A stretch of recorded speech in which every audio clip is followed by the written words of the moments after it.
Robinson Crusoe, a young man who loves adventures, especially sea voyages. One day, he decided to take a tour on a merchant ship heading to India to bring spices and silk. But on the way, the ship was attacked by pirates near the coast of Morocco. The pirates seized the ship and took everyone on board as slaves. The pirate leader had made Robinson his personal servant. One day, the pirate leader asked Robinson to go fishing, so he went out with the leader's son. But Robinson had planned to escape. He got on the boat and took with him a firearm and an axe. When they were in the open sea, Robinson took out his weapon and threw the pirate's son into the water. He escaped on the boat, heading south towards India. After a long and tiring journey, Robinson reached the Cape of Good Hope at the southernmost tip of the African continent. There, he was exposed to a violent storm that hit the boat and caused great damage. But Robinson survived the sinking and swam to the shore to reach the nearest island. When he reached the island, he thanked God for his safety. After a short rest, he began to wander around the island. It seemed to him that it was uninhabited. In a short time, Robinson made a small boat from the island's wood and began to transport supplies from the wrecked boat to the island. While wandering around the island, he found a cave at the foot of a hill. He decided to make this cave a storehouse for supplies and built a hut at its entrance and surrounded it with a fence to protect it. Then he went out hunting.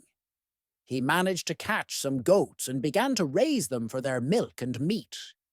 He collected some seeds from the forest and planted a small field of corn, peppers, tomatoes, beans, and some other legumes and vegetables in front of his hut. After several years of living on the island, Robinson noticed human footprints on the beach sand. This made him anxious and cautious, and his tension increased when he saw one day a skull and bones with some meat on them near the shore. Fear and anxiety began to flow through his veins, and for the first time he felt danger. This continued for several years. One day he saw a group of cannibals bringing some prisoners whom they were preparing to eat. Then Robinson decided to intervene to help them. So he attacked the savages with his weapon, which made them flee, and he freed the prisoners and let them go on their way. He returned to his hut, and his anxiety about these cannibals increased, and he remained alert and vigilant for every movement he heard, especially at night. His fear intensified that they would attack him and kill him. This continued for a long time until one day he saw a boat on the shore. So he took his weapon and hurried towards the shore, where he saw a boat and a ship anchored at a distance from the shore. Robinson got into his small boat and headed towards the boat. When he arrived, he found 3 men tied with ropes. He asked them, "Who are you? And who did this to you?" One of them replied, "I am the captain of the ship, and these are my assistants. The sailors have mutinied and thrown us off the ship. We ask for your help." "I can help you," said Robinson, "on condition that you take me with you to my country, England." The captain immediately agreed.